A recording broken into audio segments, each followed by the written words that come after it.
Look around and pay attention. For many years, the secret government has been importing drugs and selling them to the people, mainly the poor and minority. Social welfare programs were put into place to create a dependent, non-working element in our society. The government then began to remove these programs to force people into a criminal class that did not exist in the 50s and 60s. The government encouraged the manufacture and importation of military firearms for the criminals to use. This is intended to foster a feeling of insecurity, which would lead the American people to voluntarily disarm themselves by passing laws against firearms.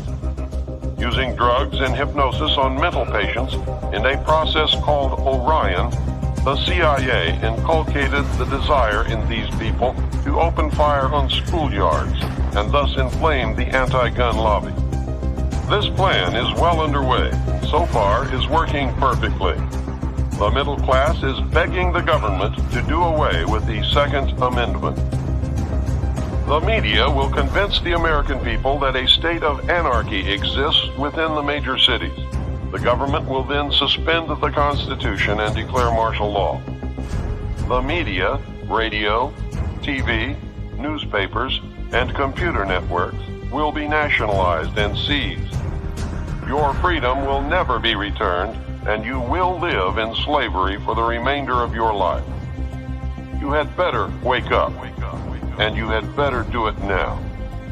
The secret power structure may believe that by our own ignorance or by divine decree, planet Earth will self-destruct sometime in the near future. These men sincerely believe that they are doing the right thing in their attempt to save the human race. Throughout history, small but powerful groups of men have consistently felt that they alone were capable of deciding the fates of millions. Throughout history, they have been wrong. Have our leaders decided to lock us in the playpen? The only way to prevent this scenario from taking place is to cause an evolutionary leap in consciousness, a paradigm shift for the entire human race. I have no idea how it can be done, but I know that it desperately needs to be done. It needs to be done very quickly and very quietly. We must force disclosure of all of the facts, discover the truth, and act upon it. The situation in which we find ourselves is due to our own actions or inactions over the last 44 years. Because it is our own fault, we are the only ones who can change future events. Education seems to me to be a major part of the solution. The remaining part is the abolition of secrecy. Through ignorance or misplaced trust, we as a people have abdicated our role as the watchdog of our government. Our government was founded of the people, for the people, by the people. There was no mention or intent ever to abdicate our role and place our total trust in a handful of men who meet secretly to decide our fate. In fact, the structure of our government was designed to prevent that from ever happening. If we had done our jobs as citizens, we would never have reached this point.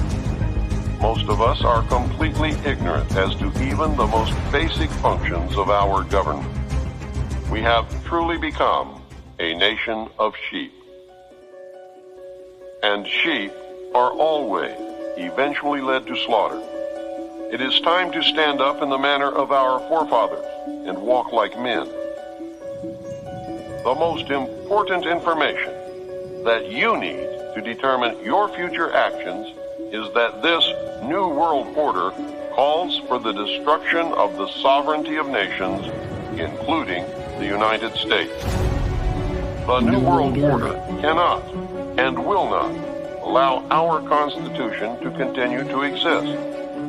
The new world order will be a totalitarian socialist system. We will be slaves shackled to a cashless system of economic control. I think there are a number of people that agree with what you say, who are aware of some of these facts. Again, the question to ask is, given that there may be ills and abuses on the part of the government today, what would be something that a person interested in seeing change could do? What sort of advice would you give somebody who wanted to have an effect for the better, who would want to influence events so that we would begin moving towards a change? Somehow, really educate the vast majority of what I call the American sheeple. These are people who are ignorant. Ignorant is not a bad word. It just means that they're without knowledge. If we could educate them and get them to understand that it is more important to stand up now and take a personal risk and educate other people and say that this has all got to stop, and be able to select our own candidates and make sure they get elected no matter what the press or the television or anybody else tells us about them.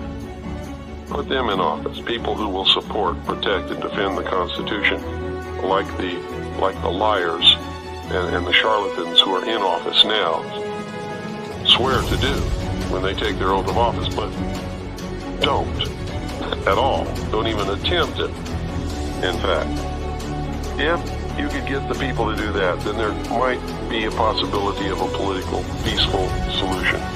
In the history of the whole human race, the only people that have ever lived on this planet who have ever truly been free, the ultimate achievement of all humankind was to accept the individual as a king or queen in his or her own right, being responsible and having all of the freedom and liberties that they could possibly imagine right here in this country.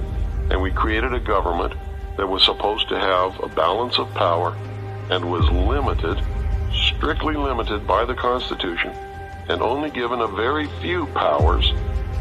That's all gone now. I mean, that's like a big, you hear these politicians in Washington today talking about how the Constitution is an outdated document penned over 200 years ago by a bunch of doddering old men who did not understand the complexities of the modern age.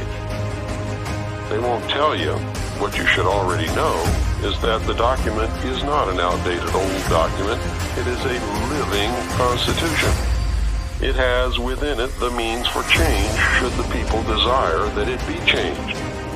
If you want to find out how quickly the society can turn against one, and I'm talking seriously here, stand up and tell the truth about just anything that you want to stand up and tell the truth about. It scares the living daylights out of everyone. And so the first thing that happens is you find out who your friends are and who your friends are not, because there's a great weeding out there. And it's not anything that you do on your part or that I've done on my part. They just disappear. You can't go to church. You can't go to cocktail parties because everybody else is sitting around talking about the weather or, oh, what school did you go to? And when you have done the research and arrived at some of the answers that I know to be true now, those people become like kindergarten children. They're not in the real world, and I can't engage in that kind of a conversation. So you really find yourself in another world. They've lost the reality of what really is important, and they're about to lose their freedom to even discover those things at this point. I ask you a last question, and that is, how would you like to be seen or remembered? I think I would like to be remembered like Paul Revere was remembered. At a time when it was needed and nobody else would do it, I got on my horse and rode through the night and said, the British are coming.